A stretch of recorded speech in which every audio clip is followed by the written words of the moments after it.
What's up everyone? Welcome back to my channel. My name is Raine and today I'm finally doing my March wrap up.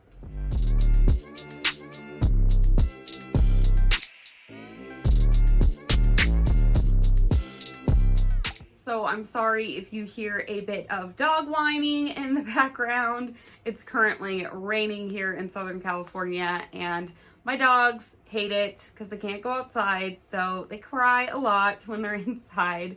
I'm so sick of the rain. We've gotten so much recently and I'm just over it. Like, I just really want some nice warm weather so I can at least like step outside and enjoy it.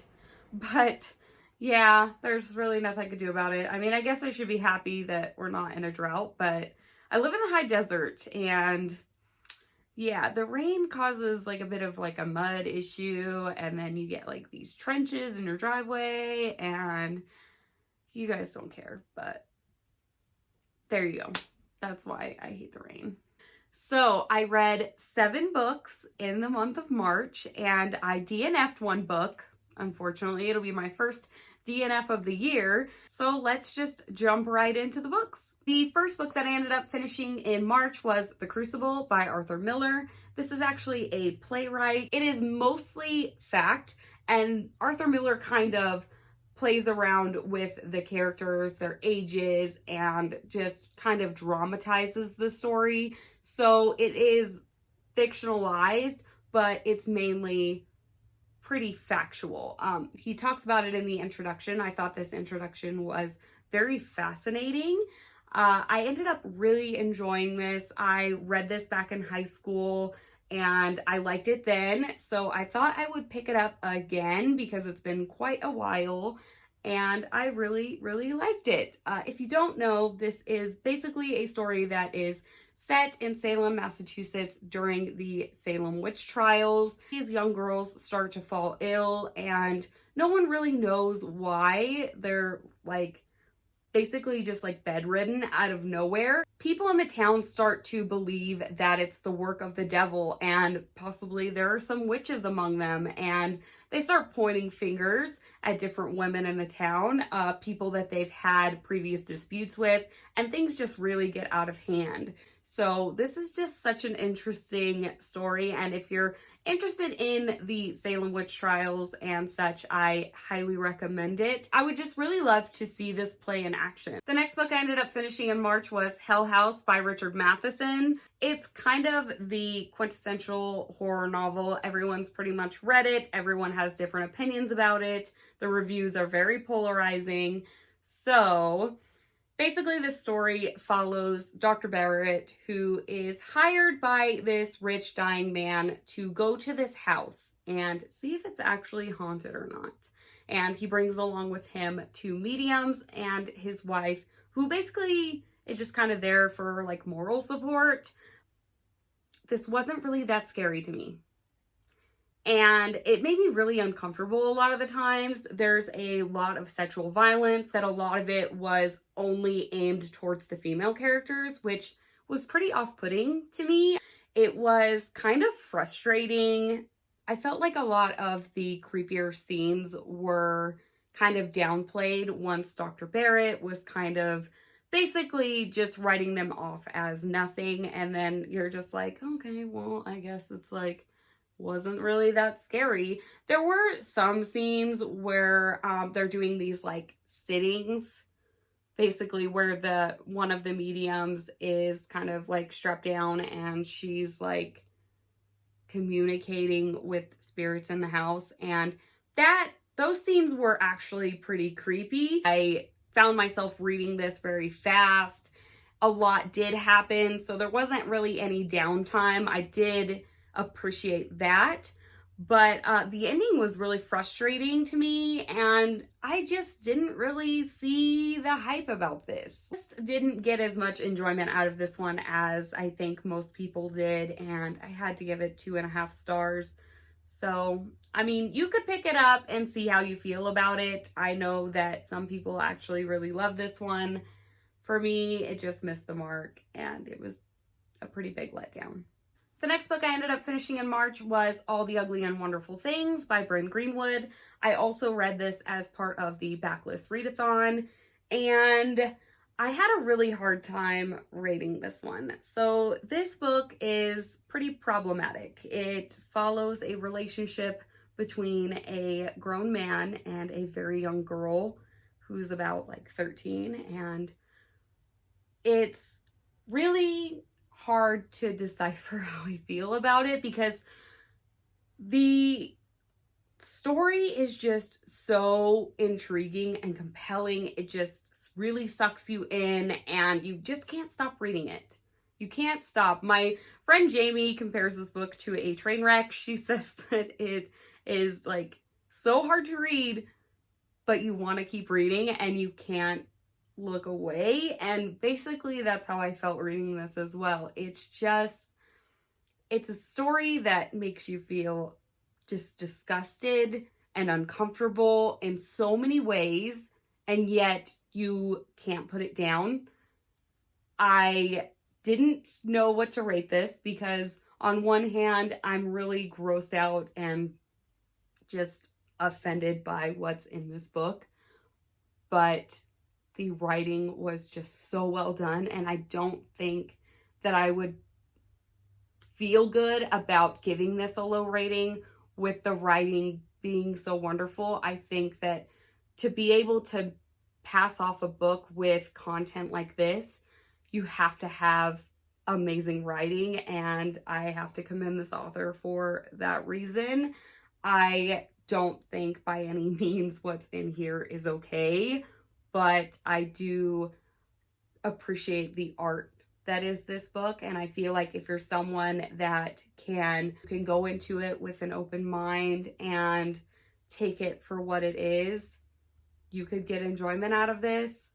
I would probably give it 4.5 stars. I still haven't really decided where I want to land on this one yet.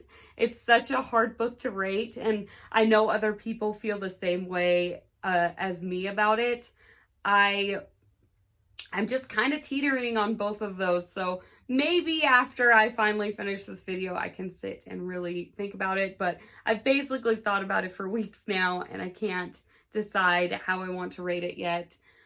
But just know that this book is heavy, it's hard, and you see this young girl go through many things, and with her family, her dad is a drug dealer and her mom is obviously struggling with some very serious mental illness, and you see her turn to this man who basically takes care of her and her younger brother, and it's hard. I highly recommend it. I think the author has some amazing writing, and she draws from actual experience with this story. Like I said, it's a hard one. It's a hard one to rate. It's hard to recommend, but I read it and I'm here to tell you about it. So that's all I have to say. I also listened to The Chain by Adrienne McKenty on audiobook. This is a mystery thriller novel. For most of the story, we're following Rachel, whose daughter is one day abducted. She gets this phone call from an anonymous number, and they tell her that she's now part of the chain. And in order to get her daughter back, she must kidnap another child in order to complete the chain. This has a really interesting premise. So basically, she would have to kidnap another child, ask for the ransom money, and then those parents would have to do the same, and then those parents, and then those parents. Like, basically, it's just an ongoing chain of child kidnapping and ransom, and you don't know, like, who started this, like, where it came from. So, to me, jumping in, I was thinking it's going to be this, like, really high-stakes mystery thriller. We're going to have a lot of fun with it. It's going to be really crazy. It started off pretty strong. I think maybe about, like, the first third of the story was super interesting, edge of your seat, like, exciting, and you really don't know what's going to happen next. About a third of the way in, got kind of boring. I found myself losing interest. I just didn't really care anymore, and things got a little predictable. And the overall reason for the change just didn't sit right with me. It wasn't exactly what I'd hoped it would be. So I ended up actually just giving this one 2 stars. I just didn't really like it that much. I found myself really forcing myself to finish it. I do appreciate the originality of the story. I just didn't like the execution. I didn't think it was done all that well. I didn't care for the characters or anything like that. It just didn't end up being what I was hoping it would be. I was just very underwhelmed and disappointed. So the next book I ended up finishing in March was Nevermore, The Trials of Morrigan Crow by Jessica Townsend.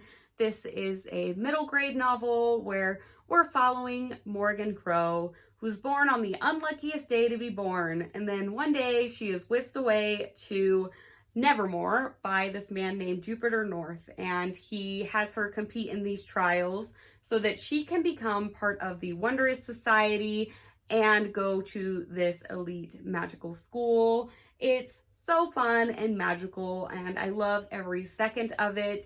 I ended up picking this up because I was having a really rough time with anxiety and stuff since everything that's going on, and with the fact that I have to go to work, and I struggle with that right now, as I'm sure other people are dealing with the same thing. And it felt really good to kind of dive into another world, and this was just what I needed. I thought it was so cute. People often compare it to Harry Potter. I didn't really see that comparison very much. I didn't love it as much as Harry Potter, obviously.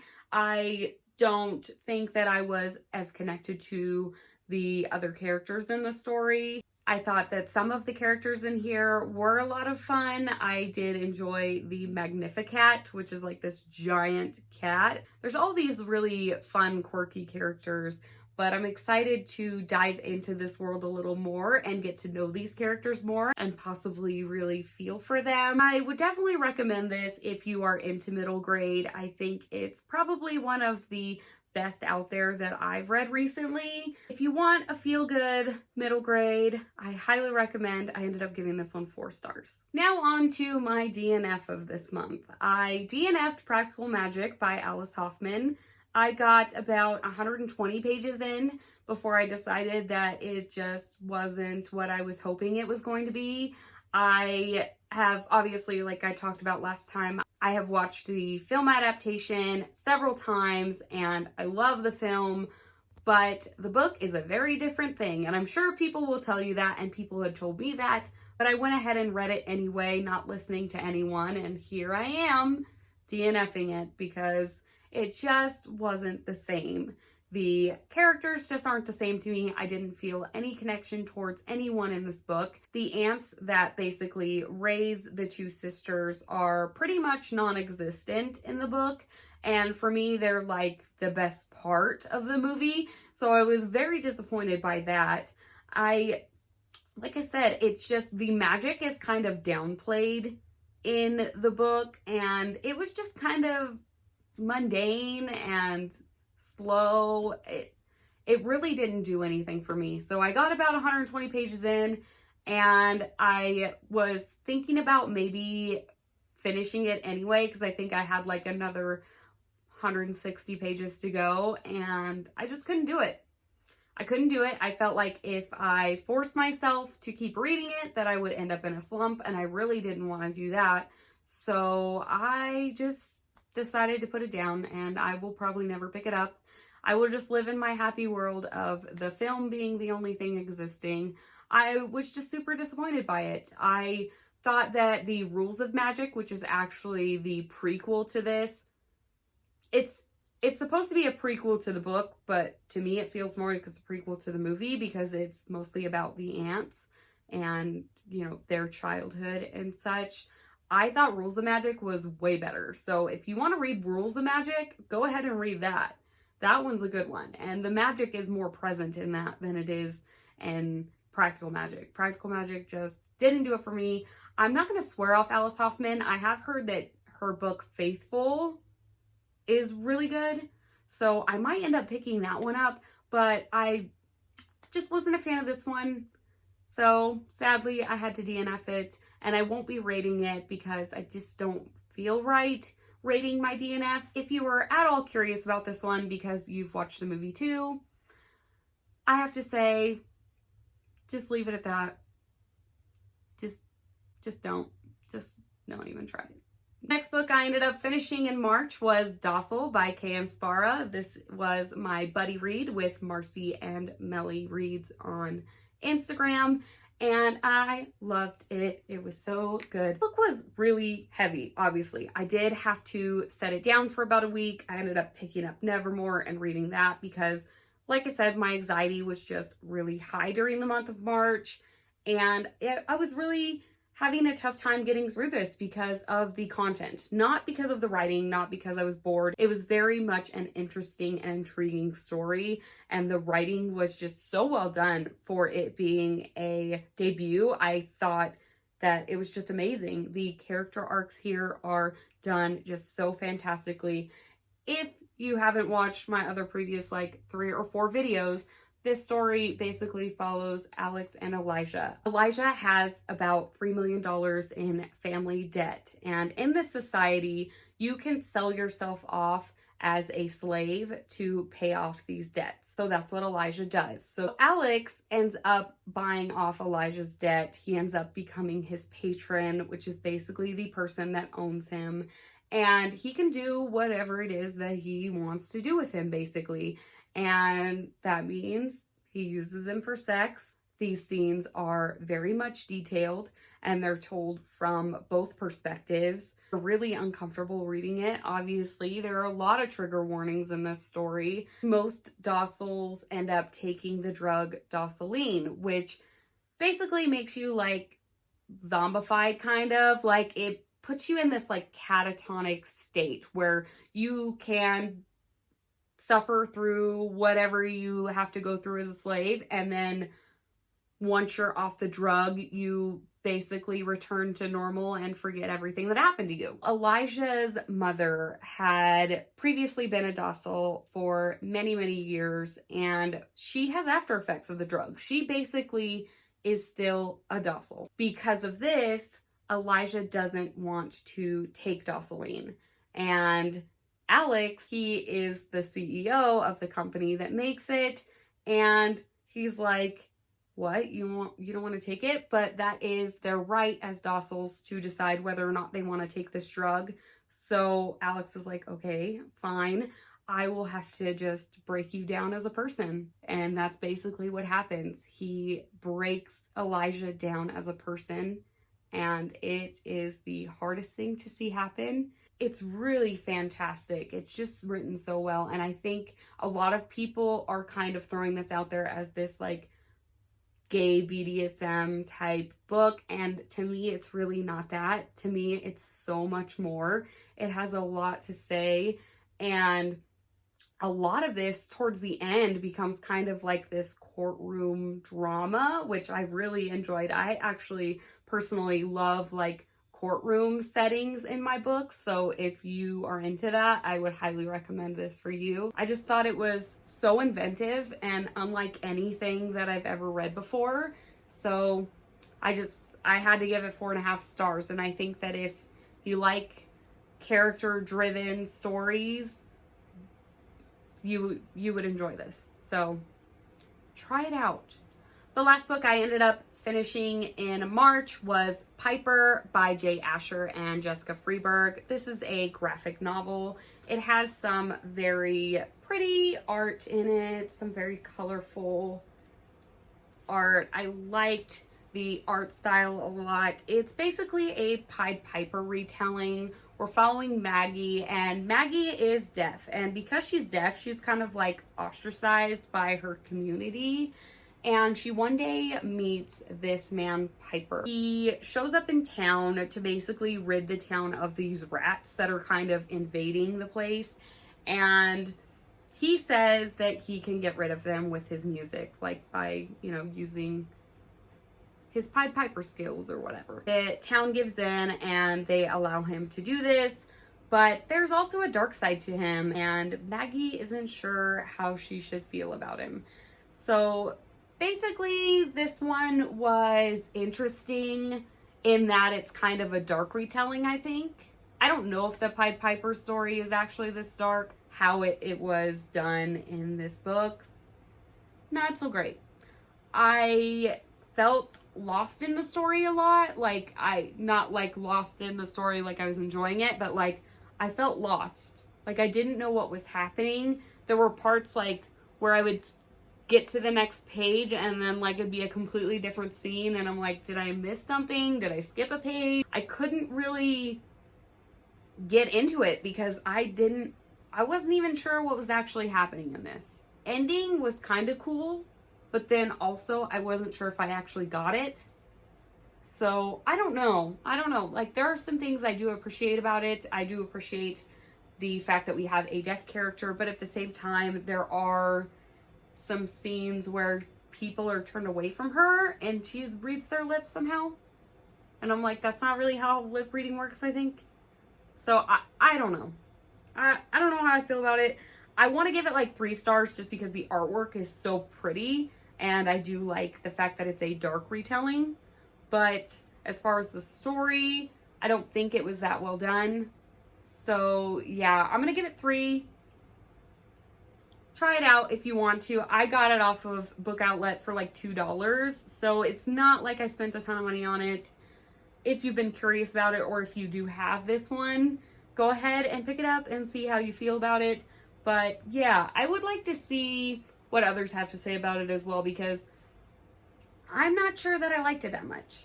So that's all the books that I read in March. I hope you liked this video. If you want more videos from me, go ahead and subscribe. And let me know down in the comments if you've read any of these books before and what you rated them, or if you plan on reading them, or what you read in March that you loved. Just leave me some comments because I like replying to comments. So as always, thank you so much for watching. Oh, by the way, I also have a giveaway going on right now on my Instagram to say thank you for the first 100 subscribers that I got on my channel.